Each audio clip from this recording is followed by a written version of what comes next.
Bayangkan korang ajak orang luar masuk rumah korang sebab nak minta tolong halau perompak. Tapi bila perompak tu dah lari kan, orang luar yang korang percaya sangat tu pula pergi kunci pintu dari dalam. Dia tukar mangga rumah tu. Wish, bahaya tu. Kan? Lepas tu dia rampas rumah tu terus. Korang pula yang kena halau pergi duduk luar pagar. Macam mana perasaan korang masa tu? Sakit hati gila kan? Memang sakit hati tahap dewa lah weh. Rasa dikhianati teruk. Itulah nasib tragis negara jiran kita sebenarnya. Bila diorang terdesak sangat minta tolong kuasa besar. Ya, betul. Okey geng, selamat kembali ke sesi lepak sejarah kita. Letak tepi phone tu sekejap sebab hari ni punya borak fakta memang padu. Kita nak masuk silibus sejarah tingkatan 4 bab 2.4. Intro kau tu memang bagi aku meremang weh. Bab 2.4 ni, perkembangan nasionalisme di Asia Tenggara memang antara topik kegemaran akulah. Topik panas ni. Sangat panas. Kalau sebelum ni kita asyik bedah sejarah tempatan je kan. Hari ni kita nak pusing tengok jiran-jiran kita pula. Ada Filipina, Burma, Vietnam, Indonesia dan semestinya Thailand. Ya, Thailand. Apa yang buat topik ni sangat kritikal untuk kita faham? Sejarah rantau kita ni penuh dengan pengkhianatan berdarah, perang ideologi dan strategi kelangsungan hidup tahap dewa. Betul tu geng. Misi borak fakta kita hari ni bukan setakat nak suruh korang hafal tarikh membabi buta je. Itu bosan. Kan? Kita nak faham kenapa dan macam mana api nasionalisme ni boleh meletus merata-rata. Kita tak nak baca buku teks kat sini. Kita nak rungkai mekanisme dia. Ya, sebab bila kita tengok corak sejarah ni, strategi diorang berbeza-beza ikut penjajah siapa yang datang. Okey, so jom kita terus terjah negara pertama. Negara yang mula-mula sekali tunjuk ke Asia Tenggara betapa naifnya kalau kita ingat penjajah ni boleh di bawah berbincang. Kita terbang ke Filipina dulu. Okey, Cun, Filipina. Diorang ni berdepan dengan Empire Sepanyol masa tu. Sepanyol ni masa abad ke-19, sistem pentadbiran penjajahan diorang tu sangat-sangat menindas. Memang kejam lah. Sangat kejam. Tapi benda yang paling menarik, kebangkitan awal kat Filipina ni tak bermula dengan angkat senjata pun. Serius Tak perang terus? Tak. Ia bermula dengan pendekatan yang sangat chill dan intelektual. Korang ingat kata kunci ni.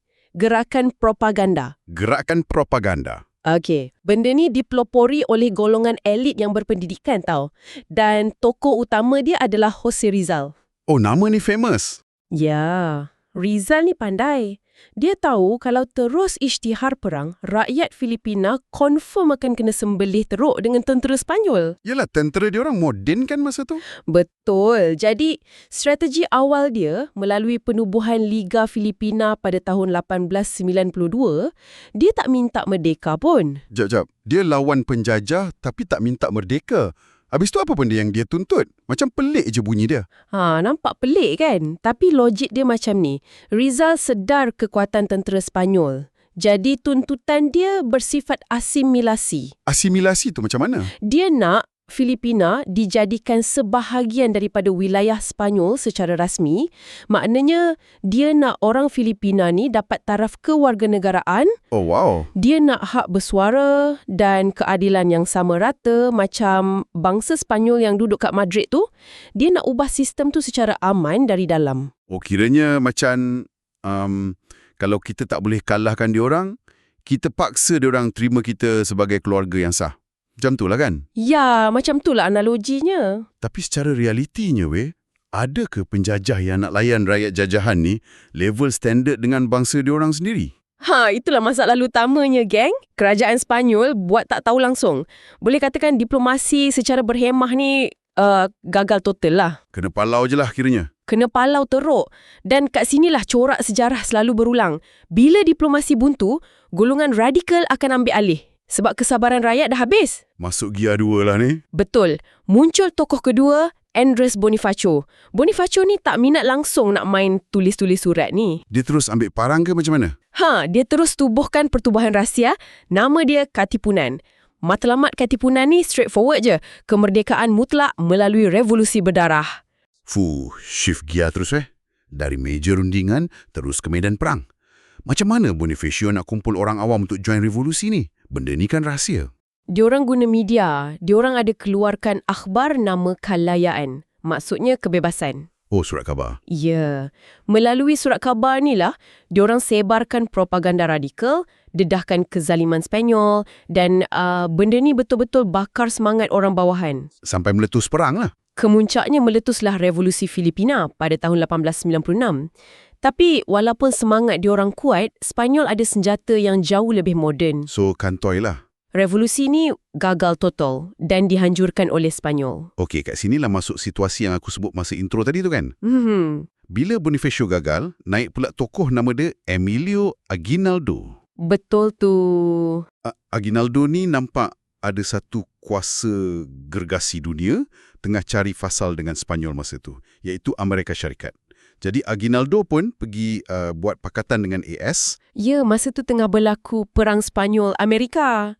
So Aguinaldo ni fikir, musuh kepada musuh aku adalah kawan aku. Biasalah taktik politik kan. Kan? Jadi dia bekerjasama dengan AS dan akhirnya gabungan diorang ni berjaya halau tentera Sepanyol keluar dari bumi Filipina. Settle lah satu masalah. Ya, lepas menang tu kau bayangkan betapa bangganya Aguinaldo. Dia pun dengan rasminya isytiharkan kemerdekaan Filipina pada tahun 1899. Tapi kemenangan tu tak tahan lama pun weh. AS tiba-tiba cakap, siapa cakap korang mendakah? Kita orang baru je beli Filipina dari Sepanyol. Betul kan fakta ni? Betul sangat. Ini yang paling menyakitkan hati. Dah berdarah-darah tolong AS, last-last AS tak iktiraf pun kemerdekaan tu dan terus tukar bendera penjajah aja. Memang skem sejarah paling besar. Memang satu pengkhianatan geopolitik yang sangat brutal. Bila AS ambil alih, golongan nasionalis Filipina cuba lawan balik. Tapi kekuatan tentera AS tu level lain, geng. Senjata diorang laki gempak lah. Sangat gempak. Jadi, apa pilihan yang Filipina ada? Diorang terpaksa putar balik steering kepada strategi asal Jose Rizal dulu. Patah balik guna diplomasi. Ya, diplomasi. Tapi kali ni, diplomasi bawah sistem Amerika pula. Macam mana tu? Diorang masuk pilihan raya ke? Pandai. Bawah sistem AS ni, diorang terpaksa main peranan dalam politik sederhana. Contohnya pada tahun 1907, Sergio Osmena dari Parti Nasionalis menang pilihan raya dan masuk Dewan Perhimpunan. Oh, kira berjuang dari dalam dewan lah ni. Lahan-lahan. Gila weh. Maknanya Filipina punya struggle ni bermula dengan pena, bertukar jadi pedang, kena scam dengan AS dan akhirnya terpaksa balik semula guna pena. Betul. Satu pusingan yang penuh liku. Okey, itu di sebelah timur. Kalau Filipina punya trigger adalah pengkhianatan politik, negara jiran kita kat sebelah barat pula lain sikit ceritanya. Kita gerak ke Burma atau Myanmar sekarang. Okey, jom. Kalau aku baca sumber ni, kat Burma, revolusi diorang bukan tercetus sebab hal pentadbiran sangat tau, tapi sebab satu insiden yang sangat spesifik dan sentuh maruah diorang secara literal. Ya, ini yang membezakan Burma dengan negara lain. Sentimen anti-penjajah diorang sangat rapat dengan isu sensitiviti budaya dan identiti agama.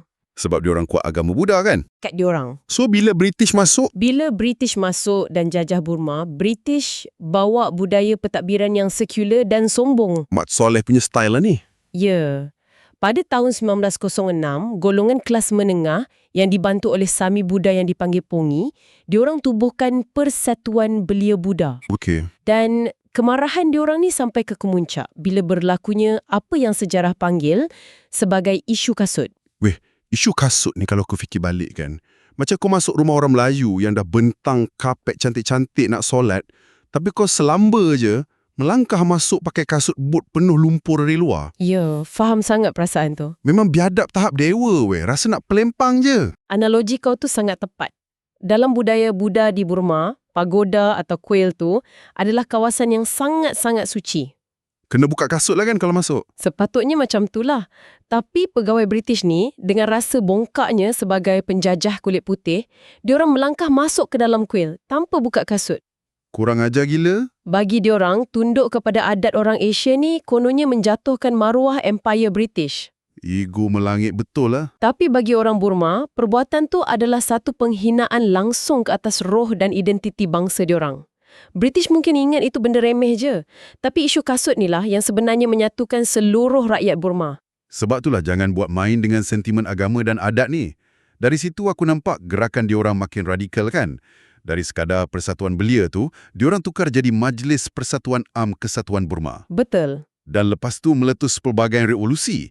Betul ke? Ya, tepat sekali. Dan benda ni libatkan semua lapisan masyarakat tau.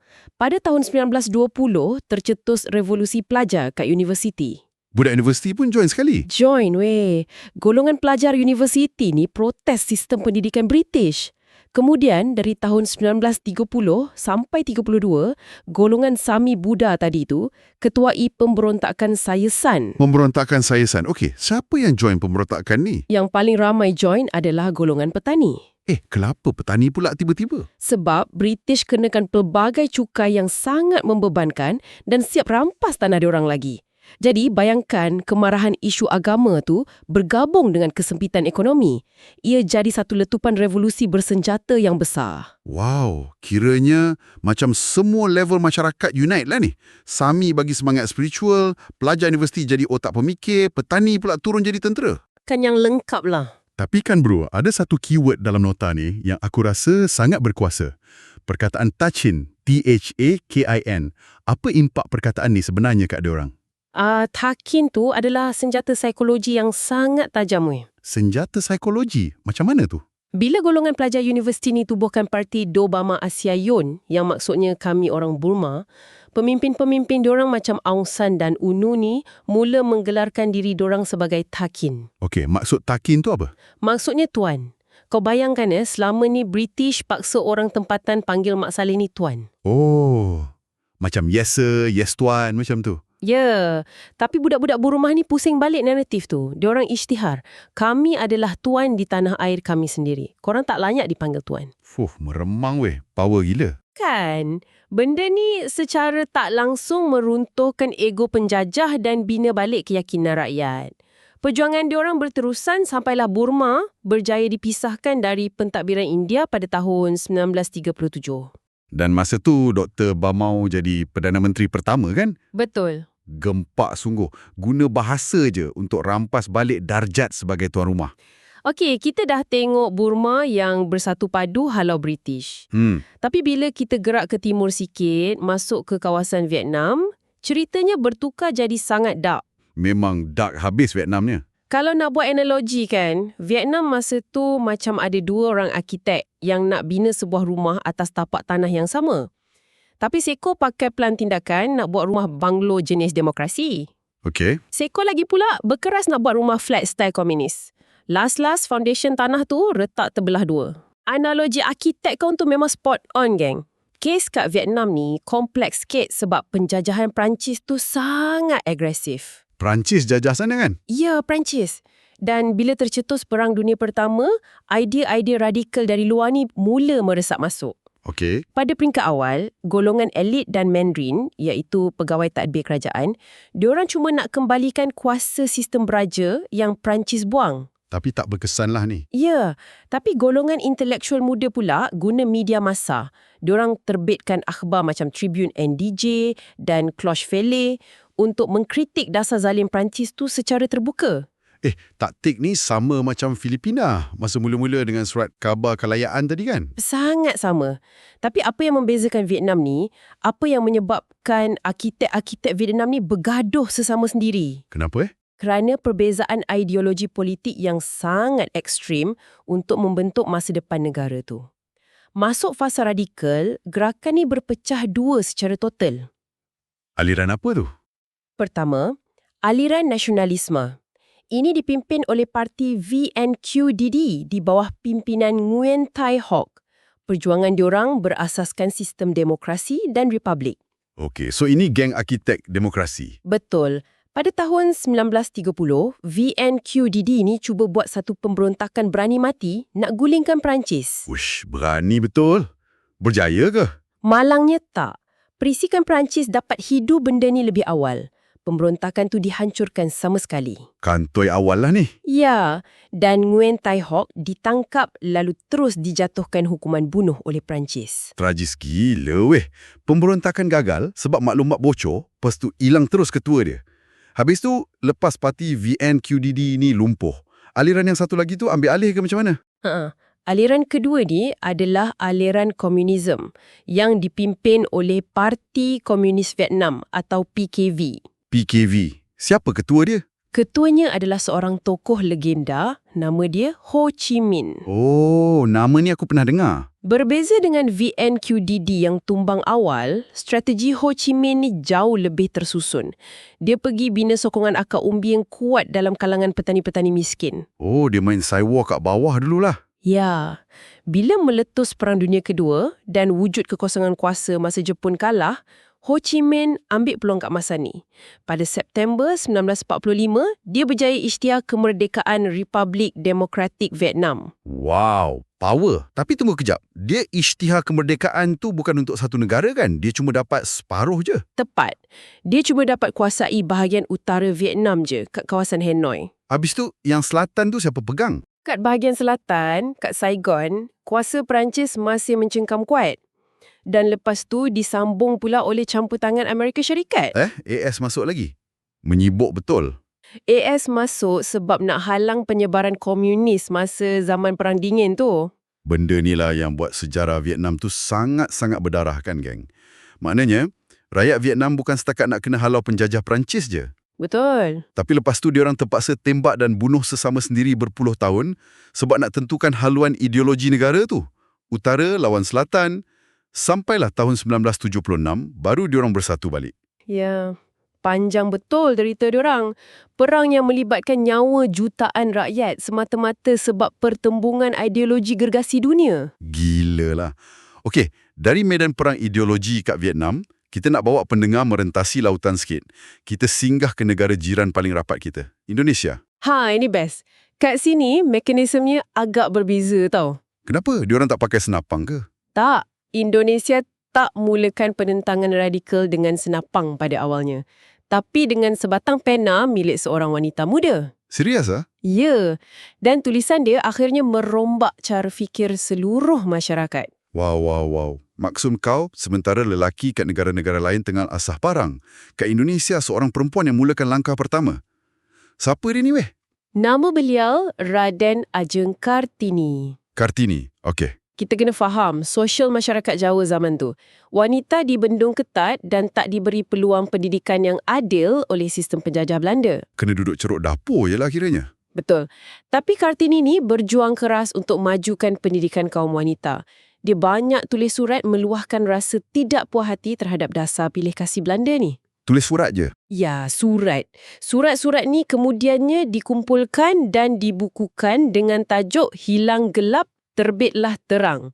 Atau dalam bahasa Inggeris orang kenal sebagai Letters of a Javanese Princess. Oh, buku tu famous tu. Kan, melalui buku inilah segala bentuk diskriminasi dan kemunduran yang dicipta oleh Belanda dibongkarkan kepada dunia luar secara meluas. Power gila.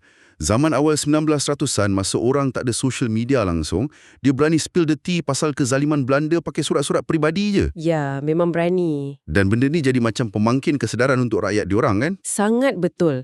Kesedaran dari isu pendidikan ni merebak dengan cepat dan membuka mata rakyat untuk tubuhkan persatuan yang lebih besar. Persatuan macam mana tu? Mula-mula muncul pertubuhan berasaskan agama. Contohnya Pertubuhan Muhammadiyah. Okey, Muhammadiyah ni apa objektif dia? Itu adalah untuk mempertahankan kesucian agama Islam daripada ancaman pengaruh sekularisme Barat. Oh, sebab penjajah Belanda suka bawa budaya sekular masuk kan? Ya, benda tu dirancakkan oleh kerajaan Belanda. Jadi, persatuan ini nak kembalikan kekuatan jati diri umat kat sana. Dan aku rasa lepas fasa pendidikan dengan pertahanan agama ni dah stabil, barulah gerakan ke Indonesia tu mula bertukar jadi radikal dan masuk arena politik berparti, betul tak? Betul sangat. Muncullah parti-parti politik yang agresif lawan Belanda secara terang-terangan. Apa nama parti-parti dia? Ada Syarikat Islam atau SI, ada Partai Komunis Indonesia atau PKI, dan yang paling berimpak maksimum adalah Partai Nasionalis Indonesia. PNI kan Belanda ni? Ya, PNI. Ini dipimpin oleh tokoh yang sangat karismatik iaitu Sukarno. Oh, Sukarno. Ni kira bapa kemerdekaan diorang lah kan? Tepat sekali. Tapi geng, dari semua pergerakan politik ni, ada satu detik sejarah pada tahun 1928 yang merupakan satu keajaiban taktik. Detik apa tu? Iaitu peristiwa Sumpah Pemuda. Bab Sumpah Pemuda ni, aku nak kau terangkan detail sikit. Sebab bagi aku, ini adalah strategi penyatuan paling genius dalam sejarah Asia Tenggara. Memang genius. Cuba terangkan kat kita orang apa asas Sumpah Pemuda ni sebenarnya. Okey, macam ni. Pada tahun 1928, berlangsungnya Kongres Pemuda Indonesia. Dalam kongres ni, diorang lafazkan satu ikrar keramat. Apa ikrar dia? Bunyi dia, satu tanah air, satu bangsa dan satu bahasa. Bunyi dia macam simple je kan slogan tu. Nampak simple, tapi mari kita lihat mekanismenya. Kau bayangkan peta Indonesia diorang ada lebih 17,000 buah pulau. Gila banyak. Dan ada beratus-ratus suku kaum dan dialek yang berbeza-beza. Macam mana kau nak suruh orang kat hujung Sumatera bersatu dengan orang kat Kepulauan Maluku? Memang logiknya mustahil lah. Jarak jauh gila, lepas tu bahasa lain-lain. Kalau nak rancang pemberontakan sama-sama pun tak faham arahan. Itulah kepintarannya. Melalui Sumpah Pemuda ni, diorang setuju letak ke tepi segala ego kesukuan masing-masing. Diorang buang dialek daerah tu? Diorang bersatu pilih satu bahasa je, iaitu bahasa Indonesia, sebagai alat penyatuan bangsa. Bila semua rakyat dari hujung ke hujung dah boleh berkomunikasi guna bahasa yang sama, semangat kebangsaan merebak macam api. Wow, mind-blowing weh. Identiti diorang tak lagi dipecahkan oleh pulau, tapi disatukan sebagai satu entiti besar bernama Indonesia. Dengan penyatuan itulah Soekarno makin kuat kan? Gempur Belanda habis-habisan. Jujur aku cakap meremang bulu roma aku dengar. Kuatnya impak penyatuan bahasa tu. Kalau tak ada bahasa tu memang tak merdeka lah diorang. Ya, bahasa tu senjata paling tajam. Okey bro, setakat ni kita dah bedah Filipina, Burma, Vietnam dengan Indonesia. Semua negara ni terpaksa melalui fasa trauma yang teruk. Kalau tak perang gerila, kena tipu dengan AS. Kalau tak kena bunuh dengan penjajah, kena tangkap masuk penjara. Habis tu persoalannya. Adakah penjajahan fizikal ni nasib yang wajib untuk semua negara di Asia Tenggara? Ada tak yang terlepas? Kat sinilah sejarah Asia Tenggara tunjukkan plot twist paling agung. Plot twist apa pula ni? Ada satu je pengecualian epik dalam zon kita ni. Selamat datang ke Thailand. Thailand tak kena jajah. Utama diorang adalah nak mempertahankan kedaulatan negara. Diorang buat taktik pencegahan. Macam ambil vaksin awal-awal ni. Siapa arkitek taktik ni? Arkitek kepada strategi kelangsungan hidup ni datang dari kemuncak institusi beraja diorang sendiri. Oh, raja diorang sendiri yang handle. Betul.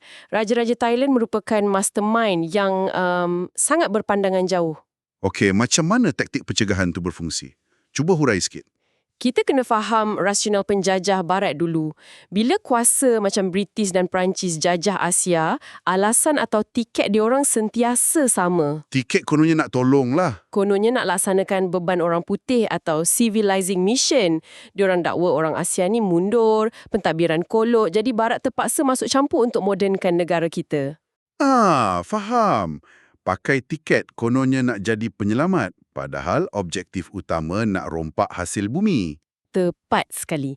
Jadi, apa yang Raja Mongkot dan kemudian diteruskan oleh anak kanda Baginda, Raja Chulalongkorn buat? Apa Baginda buat? Baginda berdua ni faham kalau Thailand kekal dengan sistem pentadbiran lama, Barat confirm akan guna alasan kemunduran tu untuk serang dan jajah. Okey, so diorang kena modernkan negara lah kan? Ya. Jadi, institusi beraja Thailand ni lancarkan strategi diplomasi yang sangat-sangat berani. Baginda secara rasmi bawa masuk penasihat-penasihat pakar dari Barat sendiri untuk rombak dan modernkan struktur negara Thailand. Jap. Bawa masuk Mak Saleh dari Barat semata-mata untuk elak negara dijajah oleh Mak Saleh dari Barat? Ya, betul tu. Bro, tak ke benda ni ibarat kau upah perompak jadi security guard kat bank kau? Nampak macam tu kan? Macam mana Raja Mongkut pastikan penasihat ni tak belot dan take over terus pentadbiran negara? Benda ni perlukan tahap keyakinan politik yang ekstrim. Raja-raja Thailand ni sangat pandai bermain catur geopolitik. Macam mana tu? Baginda tak ambil penasihat dari satu negara je tau. Baginda ambil pakar custom dari Britain. Tapi pakar ketenteraan ambil dari Perancis dan AS pula. Oh, dia pecah-pecahkan kuasa Mak Saleh tu? Ya, diorang wujudkan sistem semak dan imbang antara kuasa Barat tu sendiri. So tak adalah satu negara Barat boleh monopoli pengaruh kat sana. Bijaknya. Penasihat-penasihat ni ditugaskan latih pegawai tempatan, bab keuangan, bina pelabuhan, wujudkan sistem polis moden dan sistem birokrasi. Hasilnya, pentadbiran Thailand jadi setaraf dengan sistem pemerintahan moden barat. Oh, bila negara dah maju bersistem, hilanglah alasan barat nak jajah guna tiket kemunduran tu. Betul. Bila Perancis dengan British pandang Thailand, diorang nampak sebuah negara yang dah bertamadun. Tak ada alasan misi menyelamat lagi dah. Kedaulatan negara kekal terpelihara tanpa tumpah setitik darah pun. Memang survival skills level dewa weh. Main catur 4D betul diorang ni. Kan, kagum juga bila baca sejarah ni. Tapi tunggu kejap weh. Kalau pentadbiran diraja diorang dah efisien tahap macam tu, kenapa pula dalam buku teks ada sebut pasal Revolusi Thai tahun 1932? Ini menarik. Kalau rakyat dah selamat, tak kena jajah, kenapa nak memberontak lagi melawan kerajaan sendiri? Pelik kan? Soalan yang tajam, geng. Macam ni, secara luaran, kedaulatan negara memang selamat dari ancaman barat. Okey? Tapi secara dalaman, pemodenan tu bawa impak sosiopolitik yang lain pula. Masuk era Raja Vajiravud, mula timbul rasa gelisah dalam kalangan rakyat dan birokrat yang dah dapat pendidikan moden ni. Diorang tak puas hati pasal apa? Diorang nampak pentadbiran masa tu mula lemah dan kuasa politik tu terlalu banyak dimonopoli oleh kerabat diraja. Jadi, sekumpulan intelektual dan tentera yang diketuai oleh tokoh nama Nai Pribisvanomiong dan Field Marshal Pibo Songkram tubuhkan Parti Rakyat. Dan parti ni yang lancarkan revolusi tu? Ya, pada tahun 1932, diorang lancarkan revolusi Thai tanpa pertumpahan darah. Apa kesan revolusi itu pada struktur kedaulatan negara? Adakah sistem beraja dihapuskan? Tak, kesannya sangat besar tapi tak hapuskan raja.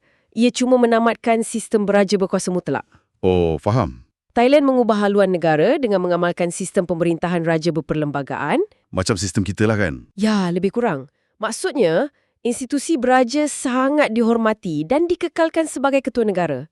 Tetapi, kuasa pentadbiran tu dipacu berlandaskan perlembagaan. Kuasa tu diimbangi dengan suara rakyat.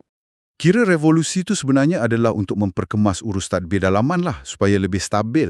Betul sangat. Habis tu, masalah penguasaan ekonomi oleh kapitalis barat, lepas tu macam mana settle? Lepas tu, di bawah Pibo Songkram masa dia jadi Perdana Menteri, kerajaan Thailand luluskan pelbagai undang-undang untuk menyekat monopoli ekonomi oleh pihak asing termasuk orang Cina. Diorang utamakan rakyat sendirilah. Mereka beri laluan seluasnya kepada peribumi sendiri. Tapi taktik kelicikan Pibo Songkram ni tak terhenti kat situ, geng. Ada lagi ke wayang diorang main? Ada. Masa Perang Dunia Kedua meletus, bila Empire Jepun melanggar masuk seluruh Asia Tenggara, apa Thailand buat? Adakah diorang isytihar perang macam Tanah Melayu? Tidak. Thailand sekali lagi main wayang yang sangat pragmatik. Diorang tak lawan, tapi diorang buat dasar bekerjasama dengan Jepun. Bekerjasama dengan Jepun? Biar betul weh. Dulu kawan dengan Barat untuk elak kena jajah. Sekarang kawan dengan Jepun pula. Ya, nampak pelik kan? Ini dasar lalang tahap paling tinggi ni. Kejap tiup kiri, ikut kiri. Tiup kanan, ikut kanan. Dasar lalang memang dasar lalang. Tapi ia menyelamatkan nyawa berjuta rakyatnya. Oh, ya. Tak ya juga. Dengan benarkan tentera Jepun masuk secara diplomatik, Thailand tak hancur dibom macam negara jiran yang lain.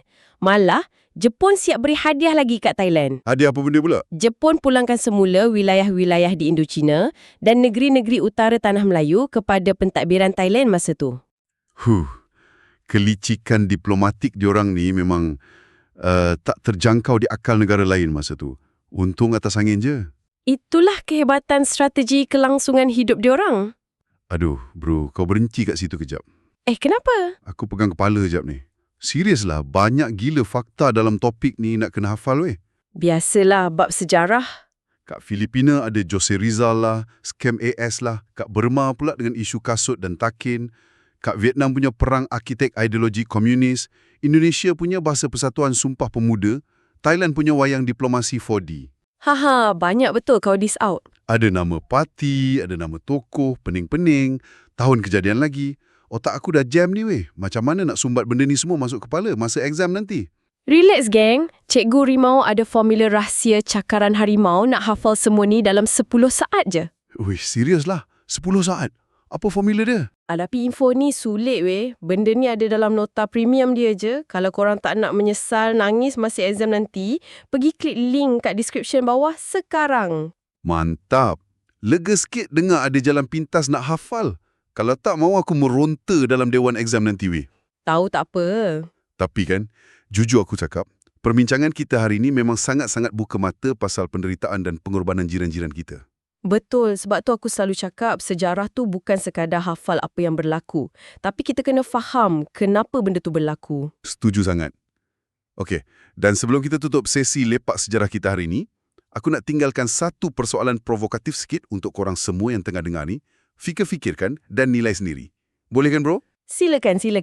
Kita kat Nusantara ni, sejak dari bangku sekolah, selalu je diagungkan dengan wira-wira yang mengangkat senjata, masuk hutan dan sanggup mati syahid demi kemerdekaan. Betul tak? Betul, itu naratif biasa kita. Tapi kan, bila kita kaji sejarah Thailand ni tadi, adakah wira sebenar Asia Tenggara ini sebenarnya adalah golongan berkod dan bertali leher yang sanggup menelan ego mereka?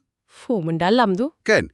Diorang main wayang diplomasi, siap bekerjasama dengan penjajah asing semata-mata demi memastikan bendera negara mereka tidak pernah diturunkan dari tiangnya. Korang fikir-fikirkanlah mana satu yang lebih efektif. Menarik persoalan tu untuk direnungkan. Okey geng, sampai sini saja borak fakta kita. Host, speaker and expert speaker, jom asah kuku.